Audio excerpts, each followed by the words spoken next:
Bonsoir à tous, merci d'être venus si nombreux à l'ouverture de cette rétrospective consacrée à Gérard Philipe. Soyez les bienvenus à la Cinémathèque française. Vous avez la chance d'y être accueillis par son président, M. Costa Gavras.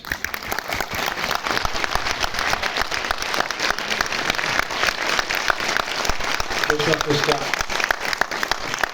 Merci infiniment à France Télévisions, au groupe France TV de nous avoir fait confiance pour cette avant-première.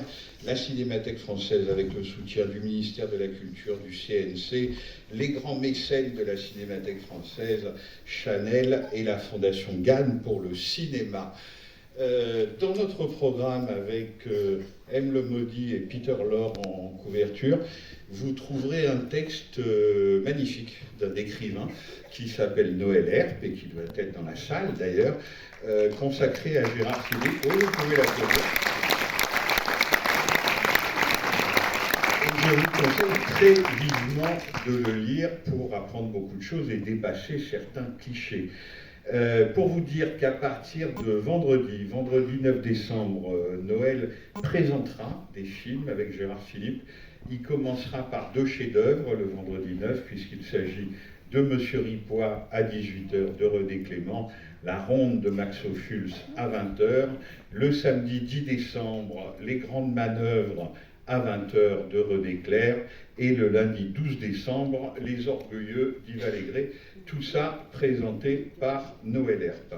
Vous dire aussi que le film que vous allez voir ce soir, donc Le Dernier Hiver du Cid, sera diffusé sur France Télévisions le 16 décembre. Son auteur, Patrick Jeudi, va me rejoindre dans quelques instants, et qu'il est librement inspiré du livre de Jérôme Garcin, qui est dans la salle, qui est au premier rang, et que vous pouvez lui aussi applaudir.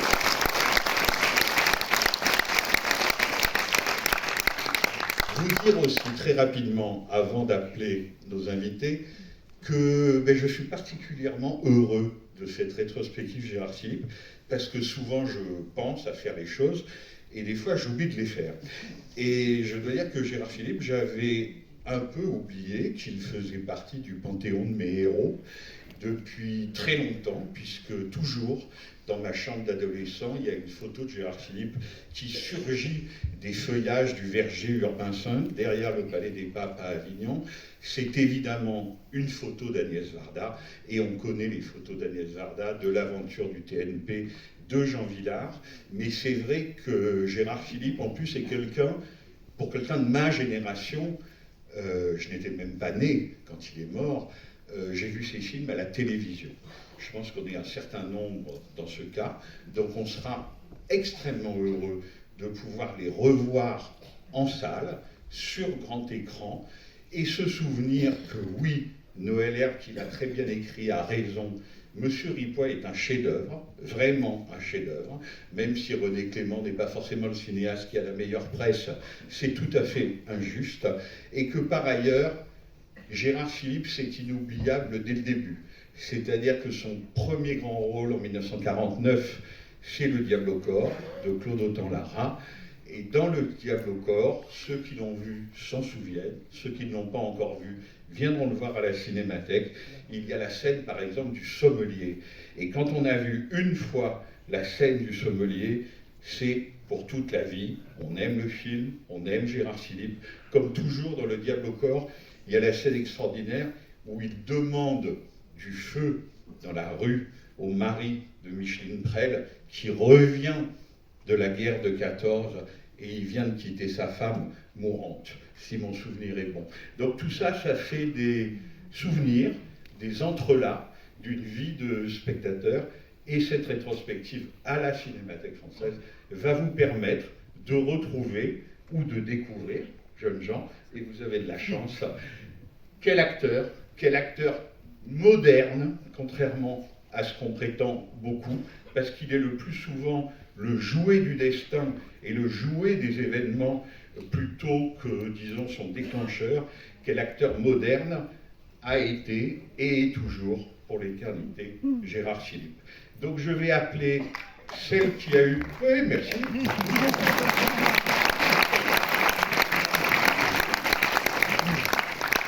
Je veux bien savoir par cœur 3 ou 4 vers du site, mais je vais m'abstenir. Voilà, elle est arrivée toute seule, c'est grâce à elle, elle a tout fait. Anne-Marie Philippe.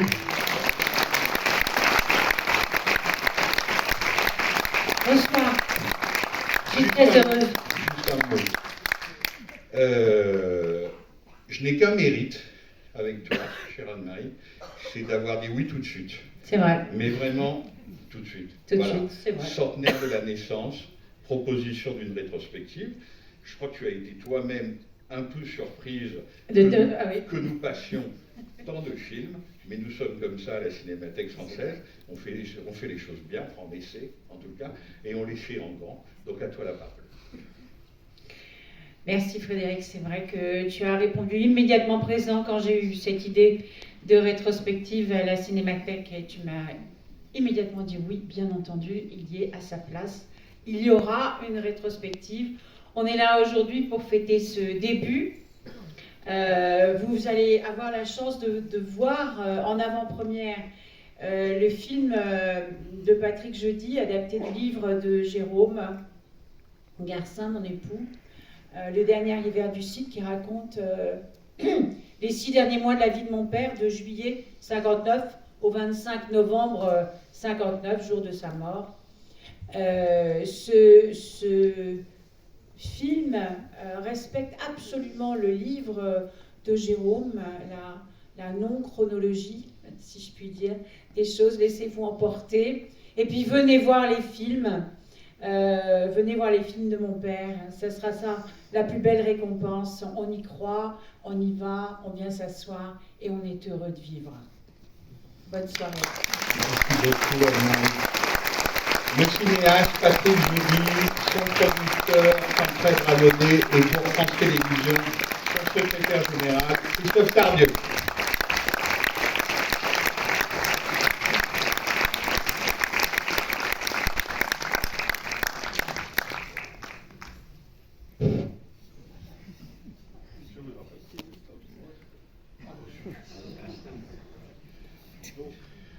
Un duo bien connu, cher Christophe.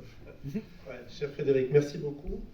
C'est vrai que j'avais oublié que tu étais grand. C'est toujours un très grand bonheur pour France Télévisions d'être à la Cinémathèque française, dans ce lieu si inspirant. Toujours un bonheur d'être chez toi, Frédéric, tu es derrière moi. Voilà. Parce que il y a une vraie communauté d'esprit entre ce que nous essayons de faire à France Télévisions et à la Cinémathèque. Et c'est toujours un vrai plaisir d'être ici dans cette salle magnifique. Alors, Gérard Philippe, si vous me le permettez, chère Anne-Marie, pour moi, c'est un souvenir de tout petit garçon, 5-6 ans. Et c'est pas un film, c'est une voix. Et c'est la voix du Petit Prince. Lorsqu'il a raconté Le Petit Prince, c'est une voix qui m'a accompagné, qui m'a habité. C'est une voix extraordinaire qu'on reconnaît à la première écoute. Et j'ai découvert après ces films, mais c'est vrai que cette voix qui raconte ce chef-d'œuvre absolu de la littérature française qu'est Le Petit Prince, c'est forcément quelque chose qui nous parle à tous, jeunes et moins jeunes. Alors pour nous, c'est évident que faire un documentaire sur Gérard Philippe, c'était totalement logique, c'était quelque chose que nous devions faire. Mais c'est vrai que quand on a vu ce projet porté par le livre de Jérôme Garcin, porté par Anne-Marie Philippe, porté par le remarquable et très éminent Patrick Jeudi, avec qui nous avons une longue collaboration, évidemment pour nous ça a été un grand oui, un oui très, très franc et très heureux. Très heureux de savoir que ce film a aussi été salué à Cannes lors du dernier festival. Je sais que c'est une ville qui est chère à votre cœur, chère Anne-Marie, au mien aussi pour d'autres raisons. Et c'est évidemment pour nous un grand plaisir que ce documentaire que vous verrez, Frédéric a très bien appris sa son, c'est-à-dire le 16 décembre sur France 5, que vous pourrez le voir à la télévision. Donc très heureux que dès ce soir vous puissiez ici le voir sur les écrans de la Cinémathèque française et participer ainsi à la célébration de cet immense acteur de notre patrimoine cinématographique, théâtral, de notre patrimoine culturel, ce qui me permet de saluer aussi Jack Lang qui est là ce soir. Merci beaucoup.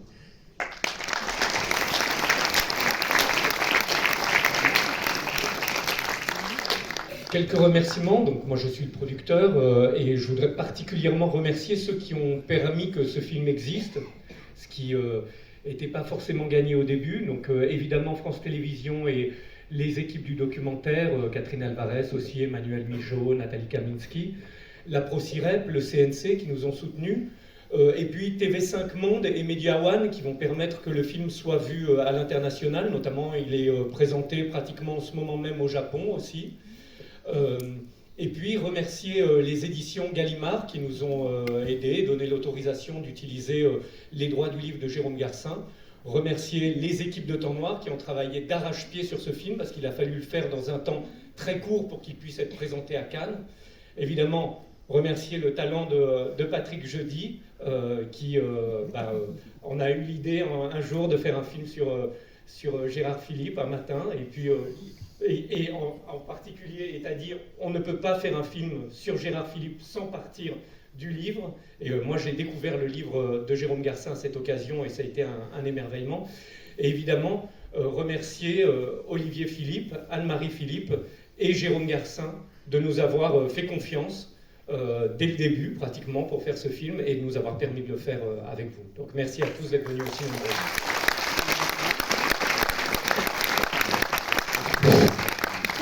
Alors quand on arrive en dernier, on veut faire court évidemment, mais je ne vous épargnerai pas, parce que j'y prends un grand plaisir, à souligner le travail des gens qui ont permis ce film. Alors, je sais, ça a l'air comme ça, mais d'abord les images d'archives, vous allez voir des choses magnifiques. Ces images, c'est la famille d'Anne-Marie et d'Olivier, c'est-à-dire la famille Philippe, qui nous les a données. Mais l'intermédiaire, c'était Marie-Hélène Barbéris, qui est ici, et que je salue, que je remercie, parce qu'elle a payé de sa personne, et plus que ça. C'était difficile, parfois conflictuel, parfois... mais elle a rapporté des images en partie quand même inédites. Voilà. Alors je remercierai aussi la personne qui les a montées, le monteur, Barthélémy Vieillot qui est là, le mixeur, Mathieu Cochin, la musique de Laurent de Nanteuil, mon vieux collaborateur de plus de 40 ans ou 30 ans, enfin on ne sait plus, on n'est plus à une dizaine près. Et puis bon, les équipes de Temps Noir qui ont été là, hein, qui ont géré nos Covid, nos caprices, etc.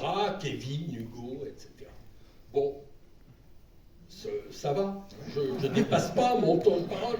Je n'ai pas encore reçu un César, mais voilà, je voulais vous dire qu'effectivement, je remercie aussi énormément Jérôme Garcin, parce que son livre m'a plu. C'était une approche nouvelle, non chronologique, si ce n'est la longue chronologie de sa mort, mais qui évoquait la carrière et ce qu'était Gérard Philippe différemment. C'est ce qui m'a plu.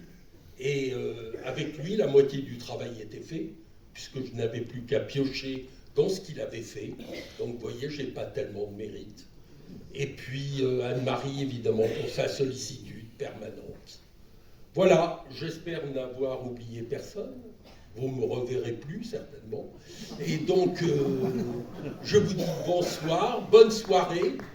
J'espère que vous allez aimer le film.